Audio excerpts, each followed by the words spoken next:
एक रिवर्सिबल और एक इरिवर्सिबल प्रोसेस को डिफाइन कैसे करते हैं?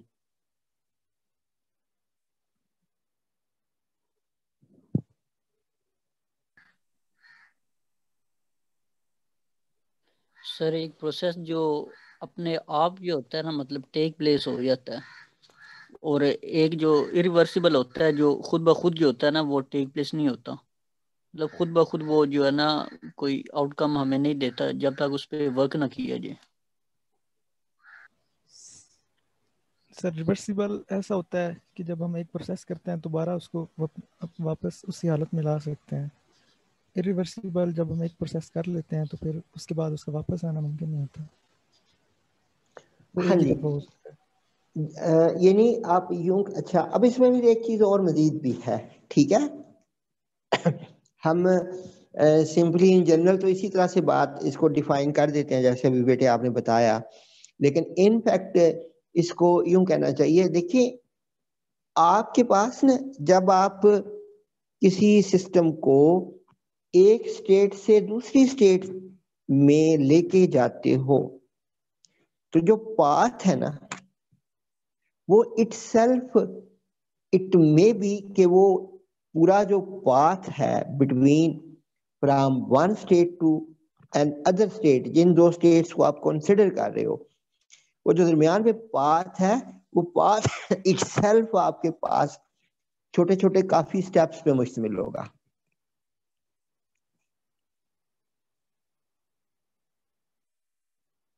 मेरी बात समझ आ रही है? जी सर। इसको आप यूं समझ लें सिंपली कि अगर आप एक वॉक करते हो तो आपने लेट से एक 100 स्टेप्स लिए, आपने 100 कदम चले तो एक पॉइंट से दूसरी पॉइंट तक आप पहुंचे, तो एक नई स्टेट पे आप पहुंच गए 100 कदम चलने के बाद। लेकिन आप अगर गौर करें तो आप हर एक स्टेप पे अपनी स्टेट को चेंज कर रहे थे। यानी आपके पास जो एक ये बड़ा स्टेप है कि आप यहां से वहां पहुंच गए, ये खुद आगे कई छोटे छोटे स्टेप्स पर मुश्तमिल है। और जब हम थर्मोडायनामिक स्टेट के चेंज होने की बात करते हैं ना, कि सिस्टम थर्मोडायनामिकली एक स्टेट से दूसरी स्टेट में चेंज होगा, पहुंच गया, तो अब मे बी आप उसमें कोई पहले आइसोथर्मल प्रोसेस कराओ, फिर कोई एडियाबैटिक करवाओ, या पहले आप पहले केस में किसी चीज को सिंपली हीट करके टेम्परेचर इंक्रीज करो, अगले स्टेप में आप उस पर कोई मैकेनिकल वर्क कर लो। यानी कई स्टेप्स हो सकते हैं, इसके बाद आप एक स्टेट से दूसरी स्टेट में जाते हैं। तो जो ट्रूली आपके पास रिवर्सिबल प्रोसेस है वो आइडियल तो पॉसिबल ही नहीं है 100% अगर हम कहें तो। फिर भी अगर आपके पास ऐसा हो कि हम इन जनरल ये कह सकें कि अगर आप एक स्टेप को एक सिस्टम को एक स्टेट से दूसरी स्टेट में शिफ्ट किया, अब आपने जिन स्टेप्स के जरिए वो नई स्टेट अचीव की, अगर वो हर स्टेप रिवर्सिबल है, यानी आप उस पूरे पाथ को रिट्रेस कर सको, तब हम कहते हैं कि ये सिस्टम आपके पास जो है इसका में जो स्टेट चेंज थी ये रिवर्सिबल थी। ठीक है।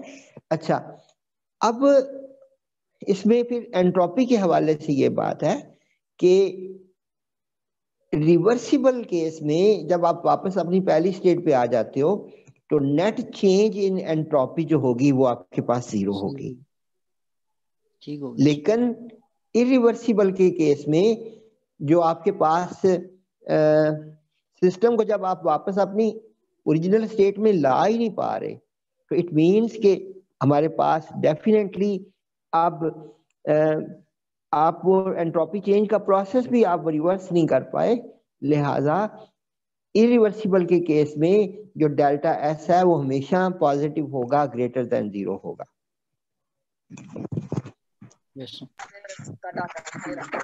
ये आपके पास बेसिक डिफरेंस होता है चेंज इन एंट्रोपी में during reversible and irreversible processes.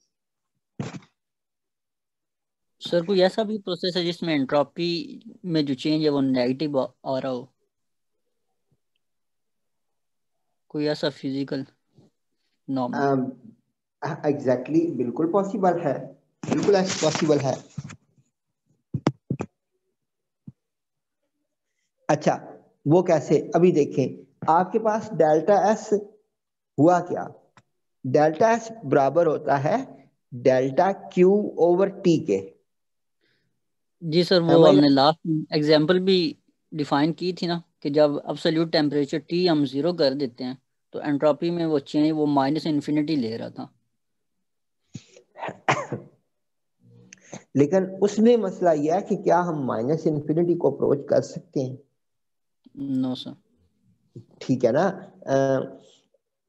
Zero तो पॉसिबल है कि no change, but minus infinity पे जाना, तो थर्ड लॉ यही कहता है ना आपको कि आपको एक फाइनाइट मिनिमम स्टेट पे एंट्रोपी होती है जब आपके पास एब्सोल्यूट जीरो टेम्परेचर होता है। तो यस अब सर। आपका क्वेश्चन ये था कि कोई ऐसा भी है कि जिसमें नेगेटिव हो। देखिए हमारे पास होता क्या है, अगर मैं ये कहता हूं कि फ्रॉम सॉलिड टू लिक्विड, जब आप एक सिस्टम को शिफ्ट करते हैं तो एंट्रोपी इंक्रीज करती है, तो फिर ये भी दुरुस्त होगा कि जब आप लिक्विड से सॉलिड बनाओ तो एंट्रोपी डिक्रीज हुई है, यस सर। क्योंकि अब आप डिसऑर्डर से ऑर्डर ऑर्डर की तरफ गए हो। ऑर्डर। Yes sir. अच्छा, अब मुझे ये बताओ कि ये जो लिक्विड से आपके पास सॉलिड में आना, ये प्रोसेस पॉसिबल कैसे होता है? व्हेन यू अंडरकूल, अंडरकूल का मतलब यह है कि किसी मटेरियल को उसके मेल्टिंग पॉइंट से कम टेम्परेचर पे फ्रोजन लेके कर जाते देंगे। हो, यानी आप उसको कूल करते हो। जी सर। आप बर्फ बनाने, पानी से बर्फ बनाने के लिए क्या करते हो, रेफ्रिजरेटर में रख देते हो ना पानी को, और वो उसको कूल करता है, यानी उसमें से हीट को एक्सट्रैक्ट करता है। तो अब आपके पास मैथमेटिकली अगर हम देखें तो जो डेल्टा एस है that equals to delta Q over T, तो जब किसी सिस्टम से आप हीट को निकाल रहे हो तो डेल्टा क्यू नेगेटिव होगा, तो आपके पास ये जो उस सिस्टम में हीट का निकलना, सिर्फ यहां तक एंट्रोपी नेगेटिव है, लेकिन जो हीट वहां से निकल रही है वो उधर जा भी तो रही है ना सराउंडिंग के अंदर। जी सर। तो अगर वो अगर उसके इंटीरियर में एंट्रोपी कम हो रही है तो बाहर सराउंडिंग में बढ़ रही है। तो यस सर। ये अगर आप लोगों को याद हो तो आई थिंक हमने थर्मोडायनामिक्स में law of increase of entropy पढ़ा था कि किसी भी नेचर के अंदर जो आपके पास ये सब के सब नेचुरल प्रोसेस होते हैं, हमारे पास जो नेट चेंज इन एंट्रोपी है यूनिवर्स की वो हमेशा पॉजिटिव ही होती है, जिसमें सिस्टम में अगर किसी एक जगह पे एंट्रोपी डिक्रीज हो रही है, किसी दूसरी जगह बढ़ रही होगी, सबको मिला के अगर हम कोई नेट चेंज फाइंड करें तो उसमें एंट्रोपी जो होगी यूनिवर्स की वो हमेशा बढ़ रही है। तो नेचर हमें अपने तयशुदा रास्ते पे चलाने से बाज नहीं आएगी। ओके। जी सर। हाँ भाई, अब तक हमने पीछे जितना पढ़ा है, यानी कि इसमें किसी और के जहन में कोई क्वेश्चन, कोई कंफ्यूजन? फिर मैं नेक्स्ट टॉपिक स्टार्ट करता हूँ, ये वाला specific heat capacity of gases का।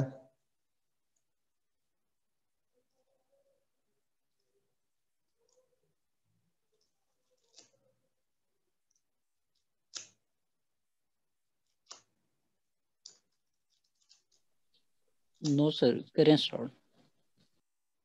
ओके, हमारे पास देखें तो स्पेसिफिक हीट कैपेसिटी को आप कैसे डिफाइन करते हैं?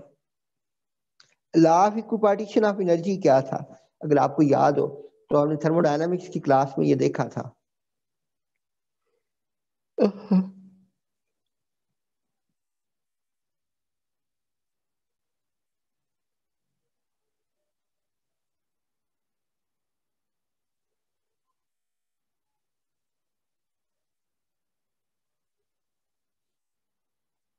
हाँ भाई, law of equipartition of energy.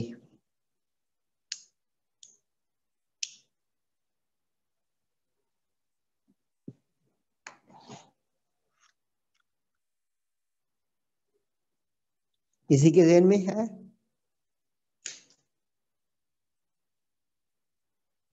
भूल गया सर। भाई अल्लाह आपको क्या उसे कहते हैं, एक अच्छी डिग्री आपके मुकद्दर में करे। मेरी दुआएं आपके साथ हैं, लेकिन इसके साथ साथ ये चीजों को कुछ रखा भी करे ना अपने पास।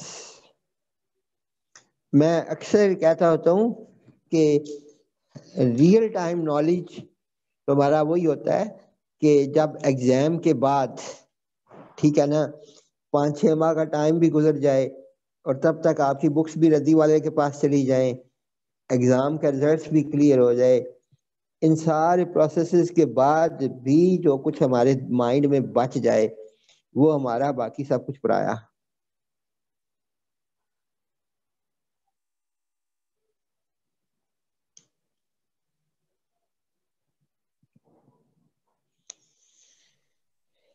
हाँ भाई, मैं सही कह रहा हूँ गलत कह रहा हूँ? सर ठीक कह रहे हैं आप। सही है। ठीक है ना? तो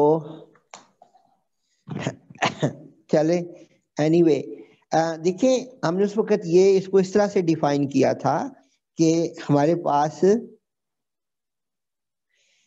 जितनी डिग्री ऑफ फ्रीडम्स होती हैं, लेट्स से अगर एक पार्टिकल है आपके पास, तो जो उसके पास एनर्जी होती है वो उन तमाम डिग्री ऑफ फ्रीडम्स में इक्वली पार्टीशन होती है, और हर एक डिग्री ऑफ फ्रीडम के पास जो एनर्जी की वैल्यू है वो 1/2 kBT थी।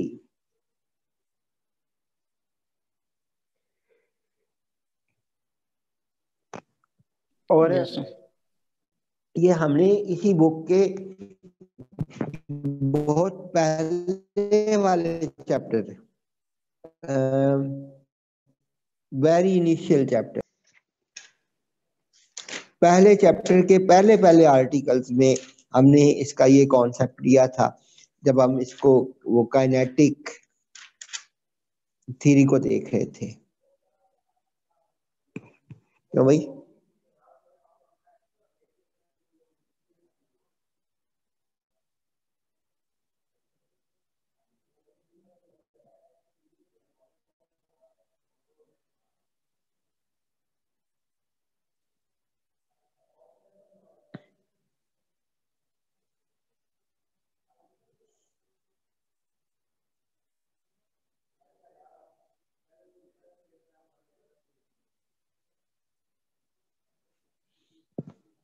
यकीनन इस पेज को कुछ देख के कुछ याद आ रहा होगा।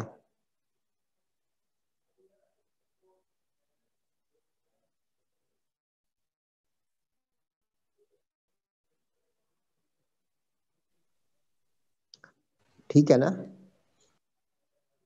ये इसी बुक का पहला चैप्टर है, और ये हमने फार्मूला भी उस वक्त देखा था कि अगर एक पार्टिकल मूव कर रहा है तो उसके लिए जो डिग्री ऑफ फ्रीडम है वो निकालने का आपके पास ये था 3p - c, where p is the number of particle और c जो थे वो उस पे कंस्ट्रेंट्स की वैल्यूज थी। और इसमें हमने देखा था कि कैसे सिंपली अगर ट्रांसलेशनल मोशन है तो उस वक्त डिग्री ऑफ फ्रीडम आपके पास 3 होती है, और अगर आप उसमें रोटेशनल भी इंक्लूड कर लें तो फिर टोटल जो होंगी वो डिग्री ऑफ फ्रीडम है वो आपके पास 5 हो जाती है।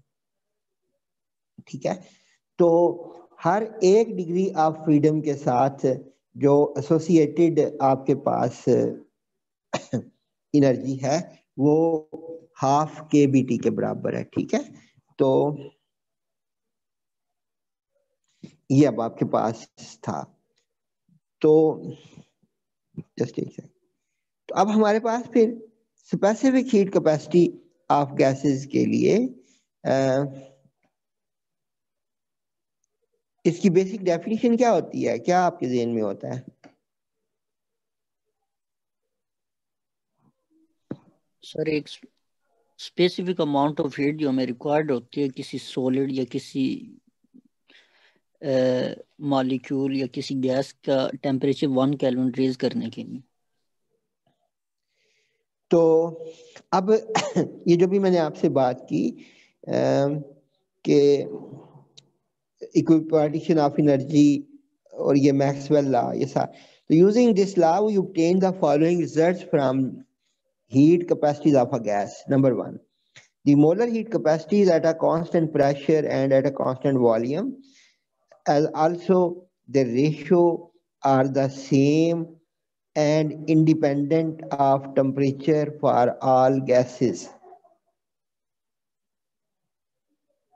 उसके बाद the ratio of molar heat capacities decreases with increasing atomicity, और the molar heat capacities vary with temperature.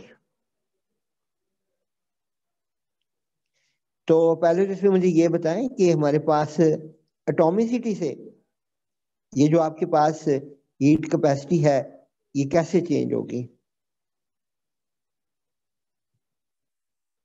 Sir different number of atoms है ना, तो हमारे पास अगर मॉलिक्यूल में एटम्स की तादाद जो तो वो चेंज होती रहेगी, तो एटम टू एटम जो है वो हमारे पास सेम तो नहीं ना रहेगी। हम स्पेसिफिक की बात कर रहे हैं ना, कि एक खास एटम के लिए जो है ना वो इतनी होगी। नहीं, हम जब बात करते हैं तो वो एक सर्टेन मटेरियल के लिए करते हैं, not for a certain single atom. ठीक है ना? मसलन आप लिखते हो कि जी वाटर की हीट कैपेसिटी इतनी है, गोल्ड की इतनी है, फ्ला मटेरियल की इतनी है, फ्ला मटेरियल की इतनी है।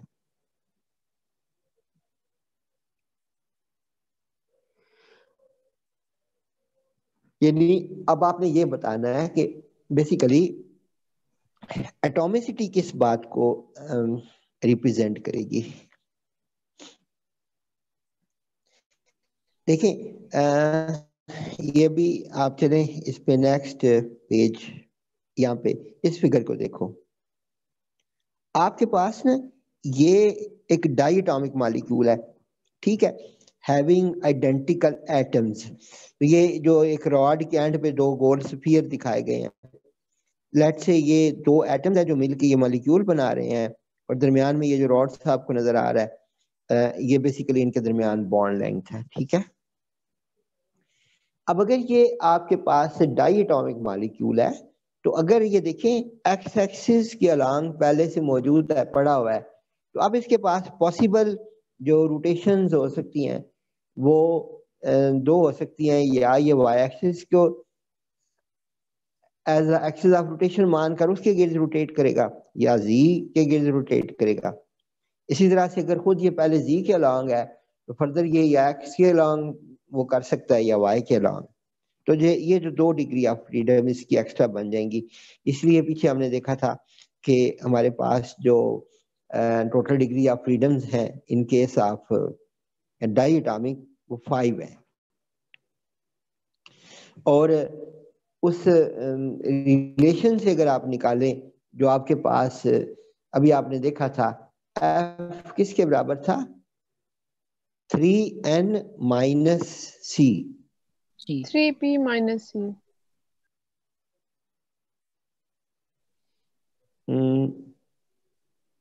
जी सर, नहीं क्या था ये 3p माइनस सी,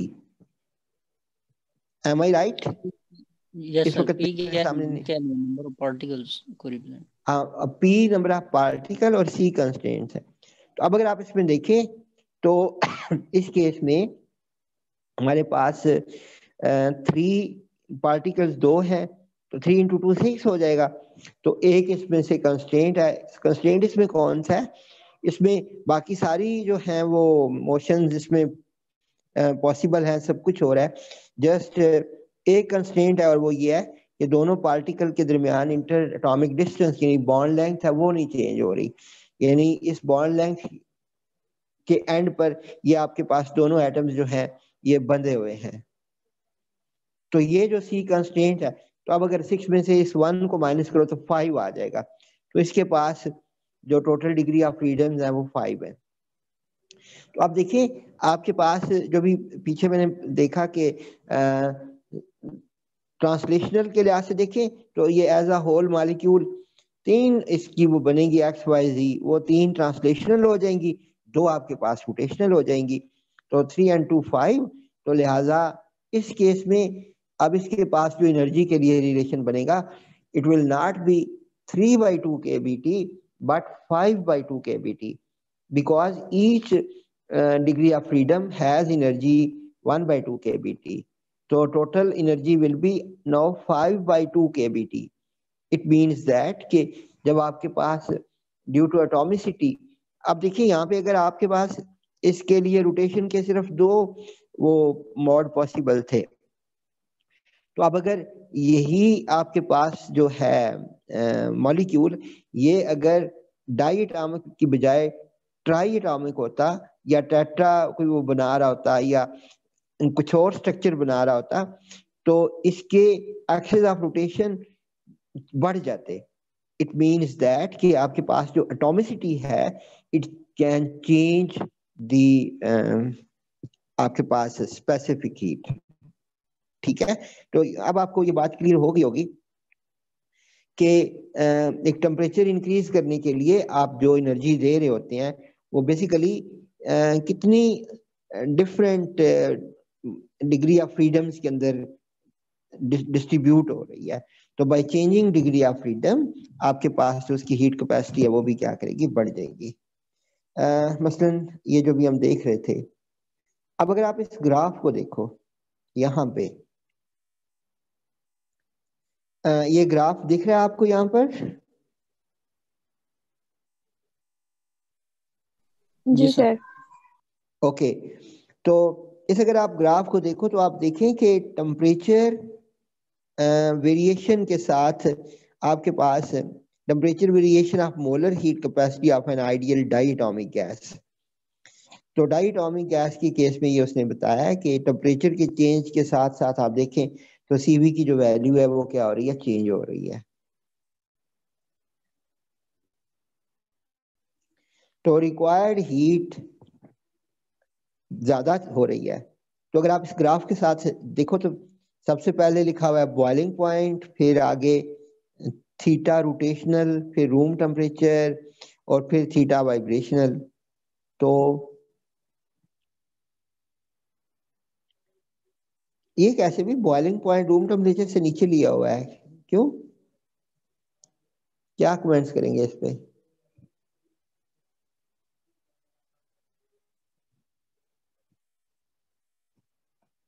क्यों भाई?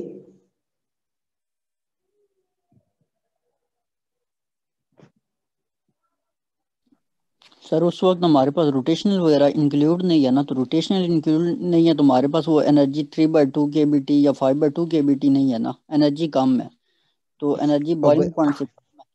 ओ भाई सिंपल सी बात है बॉइलिंग पॉइंट किसे कहते हैं? जब कोई आपके पास लिक्विड जो है वो गैस में कन्वर्ट हो जाए, तो आपके पास अभी रूम टेम्परेचर पर जितनी गैसेस होती हैं इनका बॉइलिंग पॉइंट फिर रूम टेम्परेचर से कम ही होगा ना। जी सर। मेरी बात समझ रहे हैं?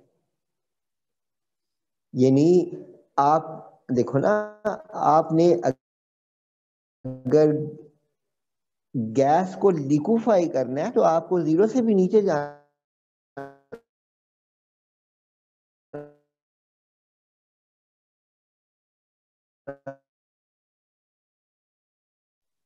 सर आपकी आवाज कट रही है।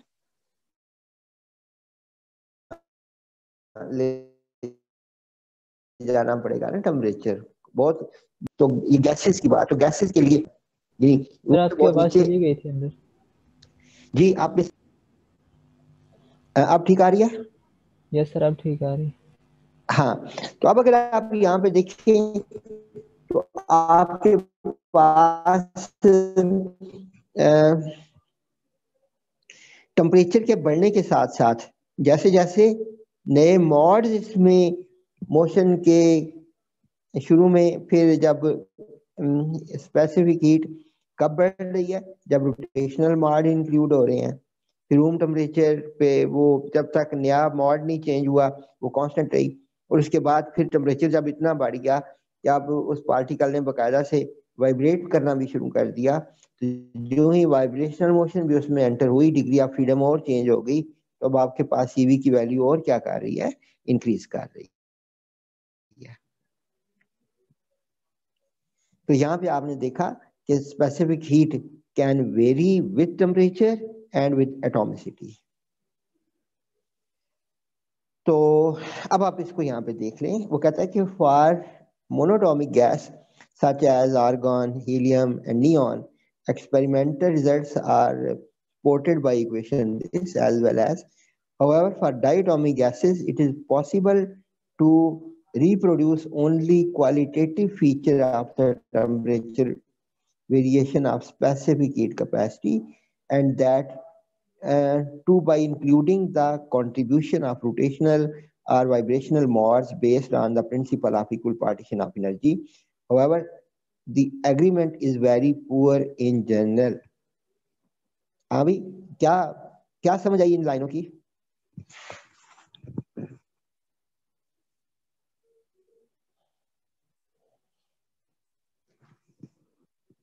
ये जो पैराग्राफ अभी इस डायग्राम की लेफ्ट साइड पर आपके सामने लिखा हुआ पड़ा है, क्या समझे इससे आप? कि सर टेम्परेचर इंक्रीज करने से हमारे पास स्पेसिफिक हीट कैपेसिटी जो है ना वो इंक्रीज हो रही है बिकॉज क्योंकि सर जो मोशन है ना और एटॉमिसिटी वगैरह वो इंक्रीज हो रही है। ठीक है, अच्छा ये टोटल डिग्री ऑफ फ्रीडम्स जो है वो क्या हो रही है, चेंज हो रही है।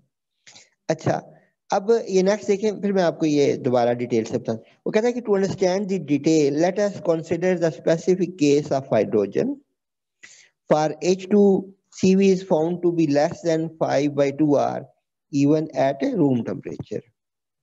ये अगर आप इस कर्व की वर्टिकल एक्सिस पे देखो तो CV/R की वैल्यू दी गई, R कांस्टेंट है ना।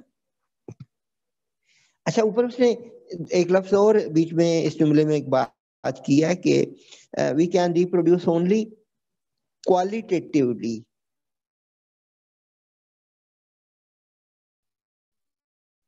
क्वालिटेटिव फीचर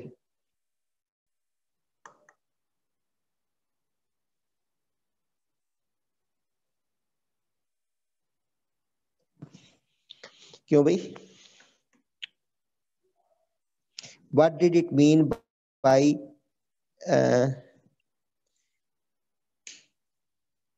कि हम just qualitative features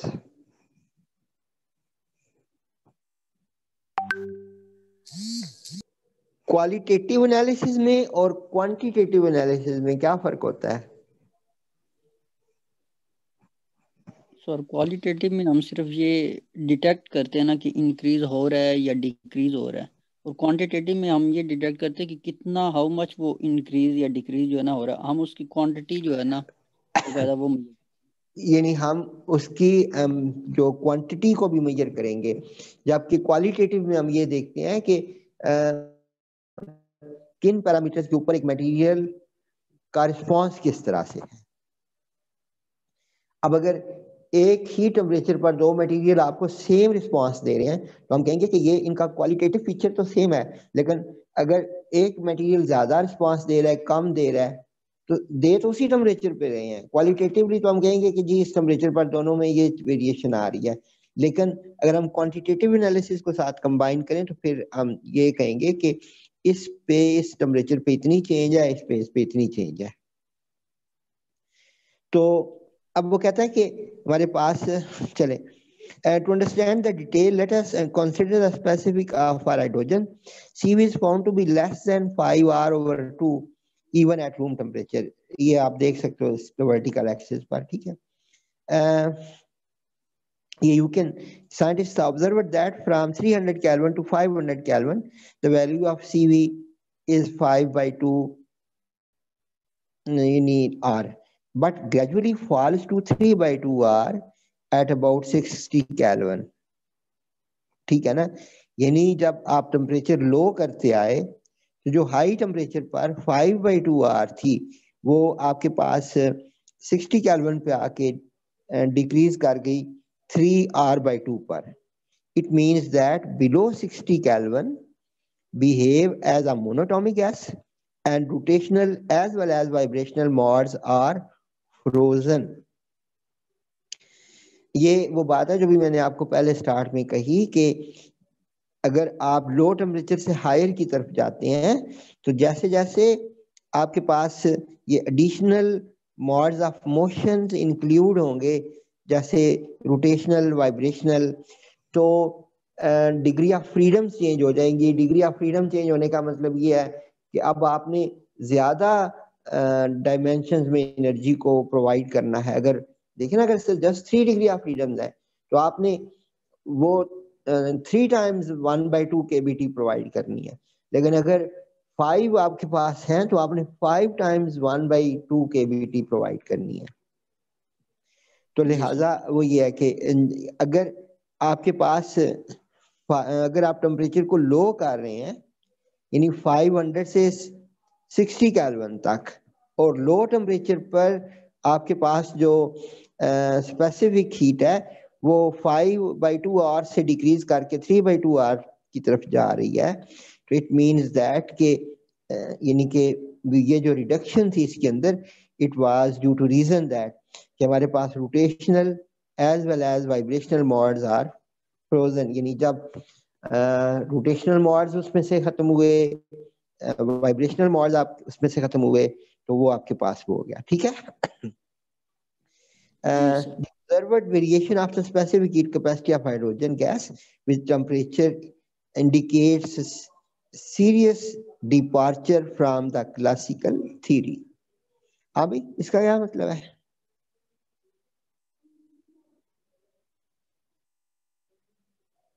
sir with the increase in temperature जो हाइड्रोजन मॉलिक्यूल उसकी स्पेसिफिक हीट जो है वो इंक्रीज कैसे हो रही है क्लासिकली,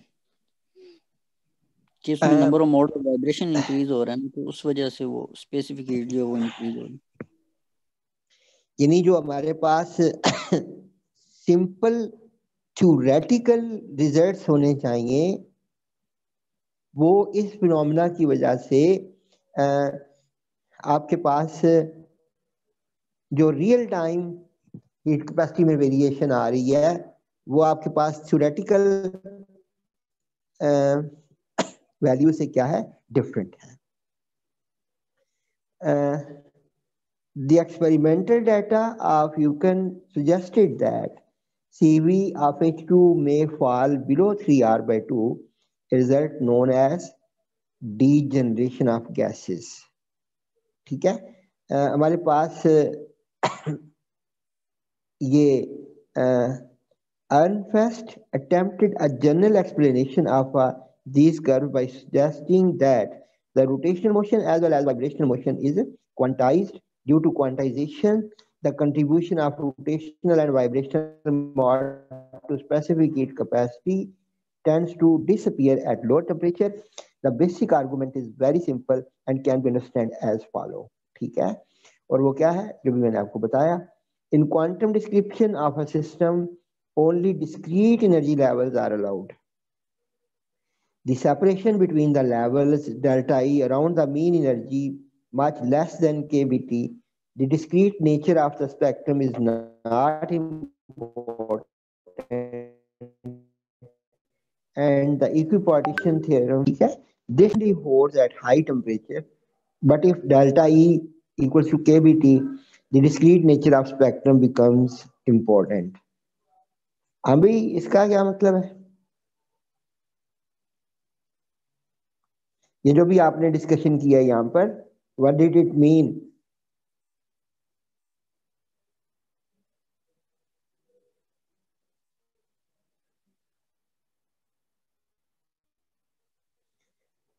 मेरी आवाज सुन रहे आप लोग कि नहीं?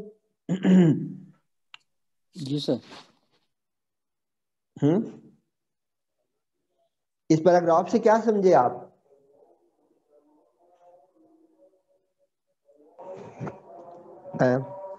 जस्ट वेट फॉर सेकंड, अजान सुन लें.